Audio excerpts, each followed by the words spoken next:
So for this next project, I'm going to be building a very simple cabinet with 3 drawers, and it'll hold all of my scrap wood. Now, I'm going to be making this cabinet quite deep. I'll be using 700 millimeter Blum slides.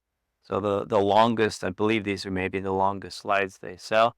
And that should give me enough room. The way that I was storing it before was a wood cart like everybody has. Every time I reached down into that thing and had to get in there to find smaller pieces, I just couldn't. So let's get started.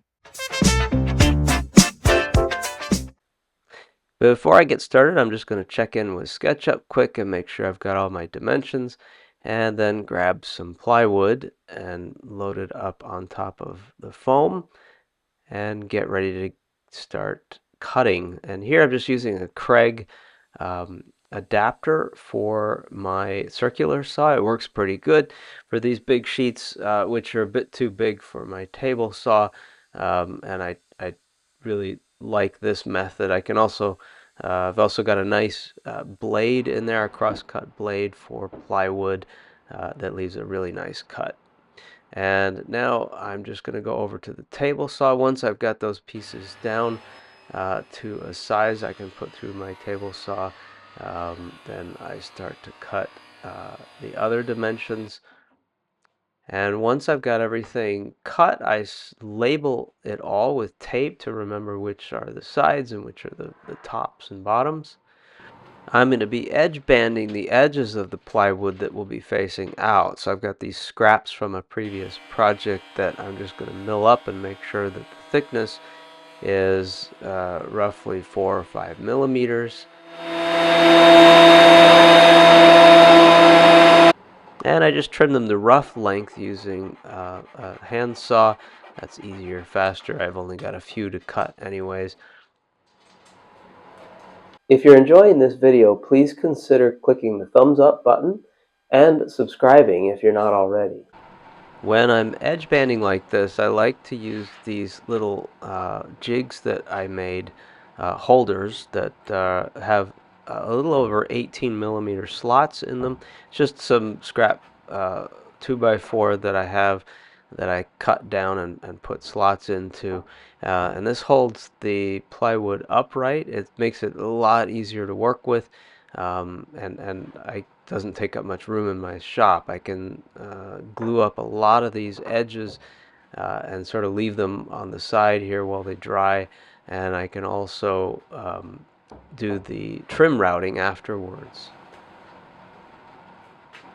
Once I get some glue spread out onto the edge, I can use those strips that I milled out earlier, put them on there. I usually like to slide them around a little bit and push them because when you try to put the tape on, I don't have these fancy band clamps, so I just use tape.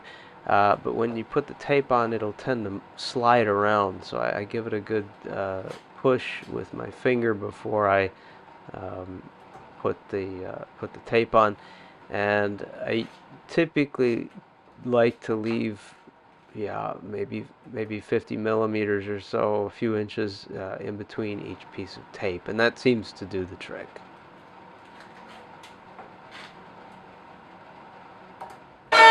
And once the glue's dried for a few hours, I can just use a trim router to trim off the excess. And what's important here is that I've those bands that I cut, those strips, are only slightly a hair over 18 millimeters. That means my trim router is not going to take off a lot, and I don't have a lot of risk of tear out.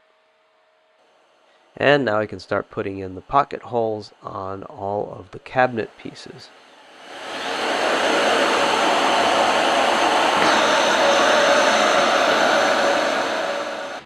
My method for stopping the pieces from moving as you screw in the pocket holes is I have this giant clamp that I use.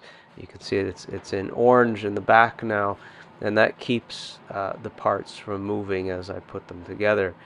Now for the bottom, it's going to be a solid piece of plywood. For the top, it's two pieces. You can see there the middle is gone, and the middle I will use in the back as some additional support for this cabinet. to keep it from racking. So the top will be open, but then later I'm going to put another top on top of that. The cabinet is just a hair out of square, so I'm just going to use that giant clamp and clamp across the corners, and that got straightened out. And that allowed me then also to put in the anti-rack piece, which I'm not using glue on here because I'm not sure whether or not I'll keep it in there long term. But it seemed to work pretty well, so I'll leave it. I'm just going to put some paint, and you might be asking why I'm putting paint on the inside of the cabinet. It's because in my shop, right now I don't have a problem with water. For about the last year, I haven't had a problem with moisture. But I think leaving exposed wood like this, plywood, especially if I'm only going to paint the outside, I think that's a recipe for disaster potentially. I don't know. Maybe you know better about this, but I feel like if I want this thing to last for a long time, I'd like to just make sure it's painted. What the heck? I mean, it took me 5 minutes to get all that painted on the inside, and then it's protected.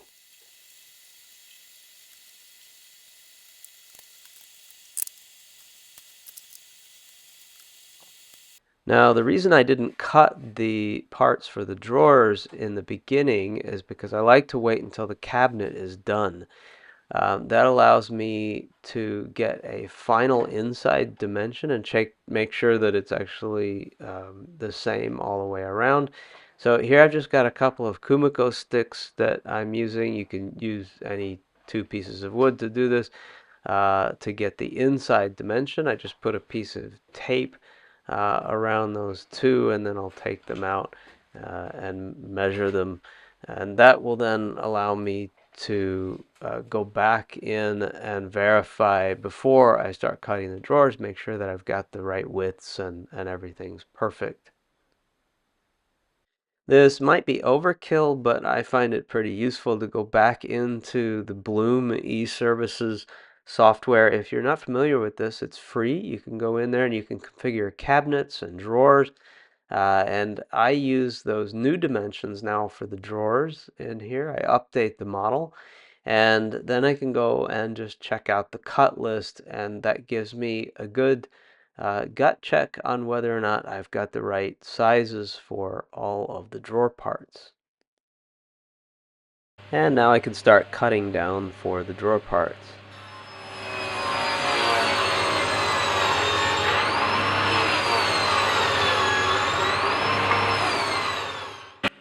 All of the drawer parts need a 5mm dado to accept the drawer bottom. And so to do that, I've got a 5mm dado loaded, and it's about 15mm up from the bottom of the drawer. And I'll just go around and make all of the passes on all of the drawer parts here. I'll then put my table sled on top of that, leaving the dado stack there, and I'll cross-cut some slots on all of the sides and backs of the drawers so that I have a place to put some drawer dividers later. For the back of the drawer, I'm actually going to remove the last part, the last 15mm. So from the top of that dado down to the bottom, I'm going to remove that. That needs to be removed anyways because of the drawer slides, and this is just an easier way to do it. So once I have all of the dados in, I go back and I cut that. And then I go ahead and I put in all of my pocket hole screws into the drawer parts. I'm also at this point going to go ahead and sand everything down. For all the drawer parts, I'll start with my orbital sander at 180, since this plywood is already in pretty good condition. There's not a whole lot I need to do to it, just clean it up. Also cleans up some of those edges where I put the dados, and I will also by hand then break all of the corners, and so that'll make it nice to the touch when I'm in there searching for wood.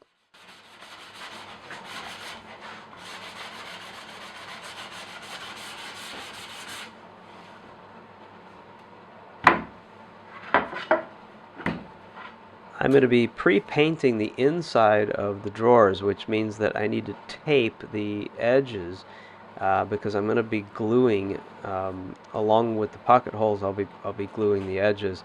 So here I'm just putting on the tape ahead of adding the paint. And to bring a little bit of color into my shop, I'm going to start using this blue that I found that I really like.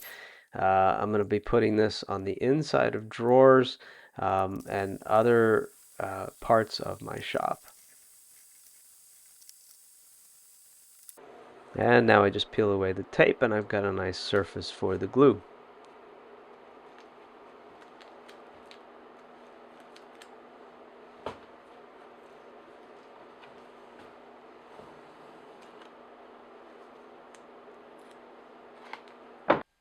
So one of the things I recently built for my workshop is something I saw on somebody else's channel, and that is this little jig for putting in the first pocket holes on the corner. So it's completely adjustable, and it just holds the corner at 90 degrees, because when you use pocket holes, a lot of times, as you screw it in, it tends to want to slip a little bit. So for that initial corner, I'd like that to be perfectly 90 degrees. So it's pretty easy to set this up. I just use some scraps from the same plywood that I'm using for this project, which is birch plywood. I like to clamp it down.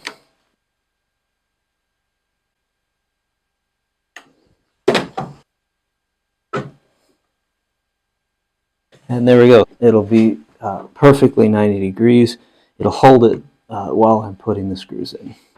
So you might be wondering why I would spend so much effort and probably quite a bit of money, because I also bought Blum slides for this and plywood, why I would spend so much on a shop project. And the answer is really two parts. One is organization is really critical. I'm addicted to organization. I think that if I can't find things in the shop, it's just no fun to be there. That's just my opinion. I like to go in the shop. I enjoy building things, but as soon as I lose tools and parts and things and have to go, then I get frustrated. So it's just a better experience to have everything nice and organized, and I want it to last for a long time. The second reason is that this is really great practice. I think that building cabinets is not an easy thing, and to do it right, and I'm certainly no expert. I've built quite a few, but I learn something new every time, and in this project I've applied a lot of things to this as if I'm making this for the inside of the house.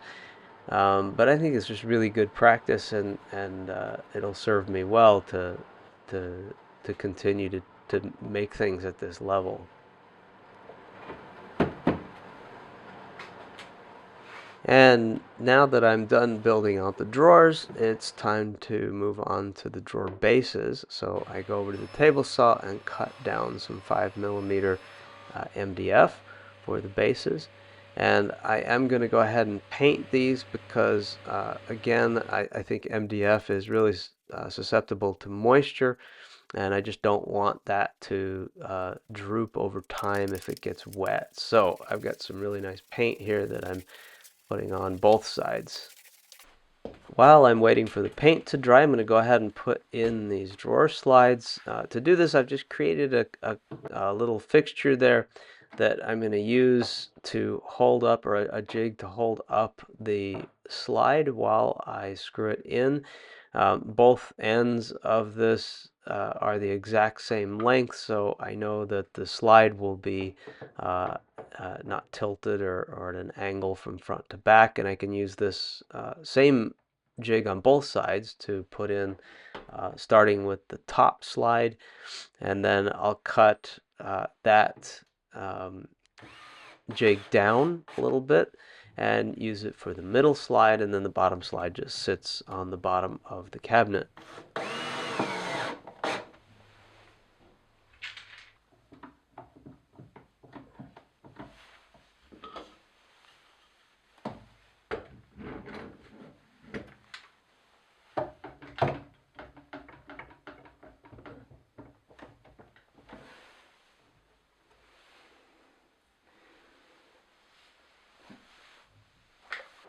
My drawer bases are a little bit tight in those dado slots, so I'm putting on just a little bit of wax just on the edge, and that'll help it slide in nicely without getting hung up.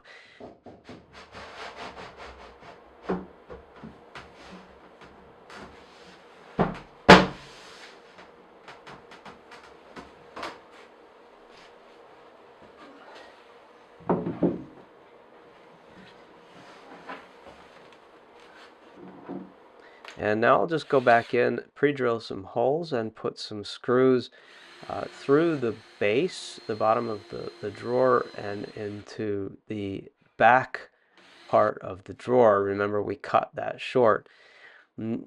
I actually own this Blum tool, which allows you to put the hole in the correct place in the back of the drawer. And that's important because there's a little pin that needs to go into that hole that keeps the drawer from popping up in the back.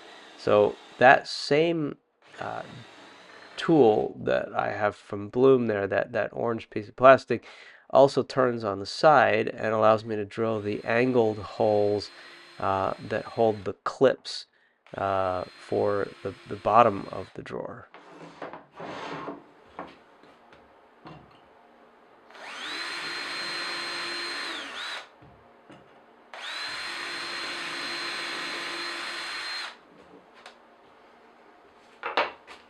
Having those holes at the right angle pre-drilled is really important. I found I've made a few mistakes here and there because those clips will actually pop up a little bit at the wrong angle, and when they do, they don't work correctly. So getting those holes drilled in at the right angle is pretty critical.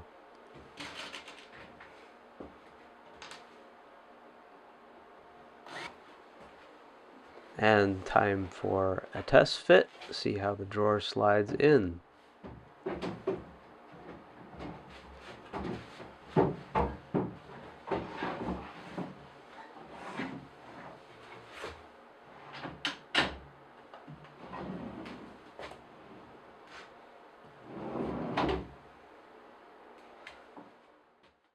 And now I need to work on the drawer fronts, so I'll get those to the correct width and the correct length, and then I can work on installing the handles. So I was originally going to make a handle using this bit and sort of just cut it into the plywood. I wasn't very happy with this, the way that it would come out, the way that it would look. Also, it would be exposed plywood on the nice black painted drawer front that I'll have. So what I decided to do instead is to design a handle that sort of looks like this. So it'll be a drawer pull. This is the profile for the drawer pull. It's pretty simple. And what I'm going to do is I'm going to start out with a piece of wood that looks like that, a rectangle, and I'm going to remove all of that, what's there in the black shaded areas. So from the bottom back, I'll be using this Festool grip bit, and for the sides, I'm just going to be using a roundover bit. And I start by making a pass and getting the bit up to the right height. Once I'm happy with the right height, then I start to move the fence back a little bit, and that allows me to then get that profile on the front edge and carry that same thickness then onto the back edge. Once I'm done with that, then I can put a roundover on it and trim it to size.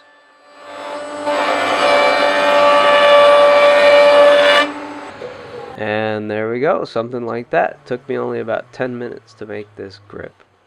I did a little bit of hand sanding and added some shellac and wax to these 3 hand grips. And I will also drill some holes in them, pre-drill some holes in them so that I can mount them onto the drawer fronts later.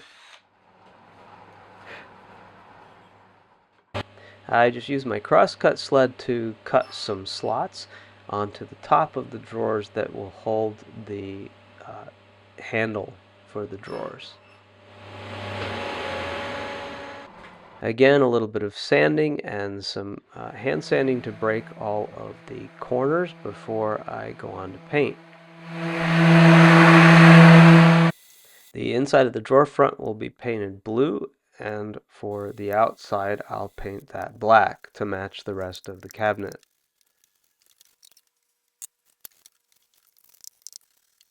To attach the drawer fronts, I've got these drawer front holder clamp thingies. I don't even know where I got these.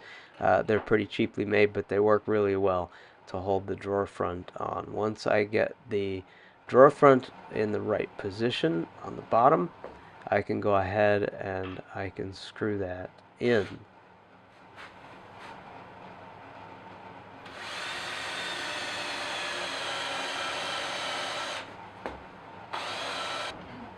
And once I've got the bottom drawer in, I can use a Kumiko stick, which is about 3 millimeters thick, and that's the gap that I'm going to give here.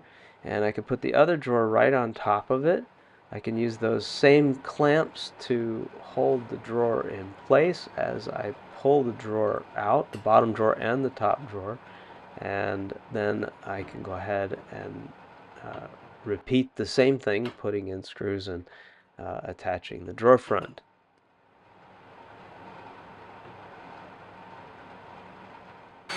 And I can now attach the drawer handles.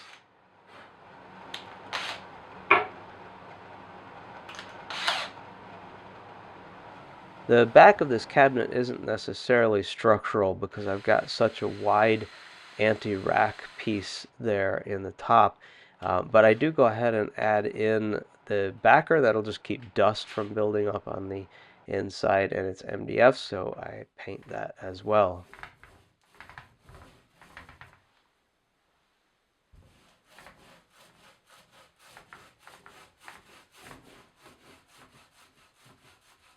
Instead of putting plywood on the top of the cabinet, which I normally would do, I went a little bit cheaper route. I found this, which is called Fichte in German. It's basically like pine.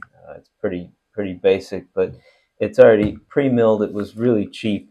I'm going to put this on top. I'm going to paint it anyways. If I'm not happy with the paint, I'll probably come back and put some Formica on it.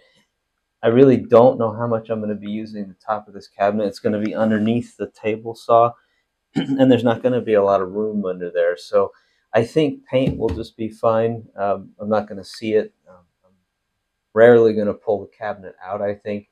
So let's get to it. Let's cut these things down and get them on top of the cabinet. All these boards have a chamfered edge, so I'm going to take off that chamfer first before I glue them up into the final piece.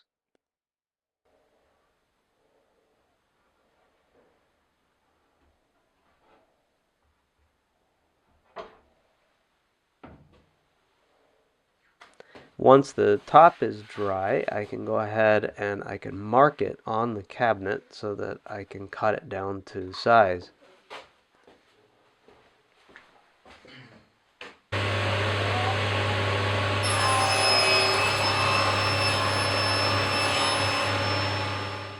And I put a generous bevel on all of the edges of the top. I give it a good sanding before I go and add, yep, you guessed it, some more black paint, or gray paint, I guess this probably is. Because this is going to go underneath my table saw on the side, I've got to remove one of the legs, and so in order to replace that, I'm going to be using a doubled up piece of plywood here, and I'll be attaching an adjustable foot into there with this threaded insert, and that will allow me to adjust the table on the right side of the table saw. And here I've got that giant clamp, which comes in handy also for this because it reverses so that I can use it sort of as a jack to hold up the table saw while I take off the leg and install the new smaller, shorter adjustable leg piece.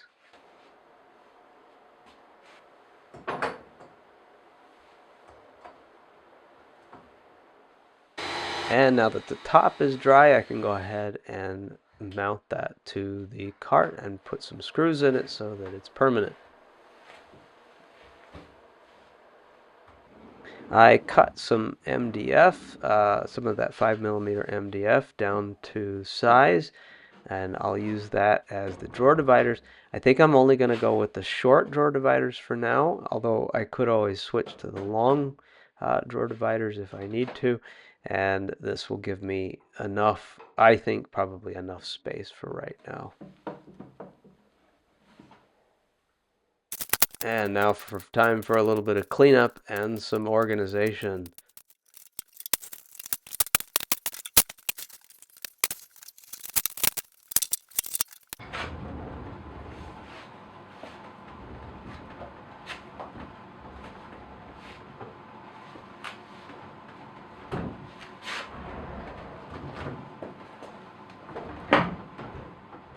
Isn't that satisfying?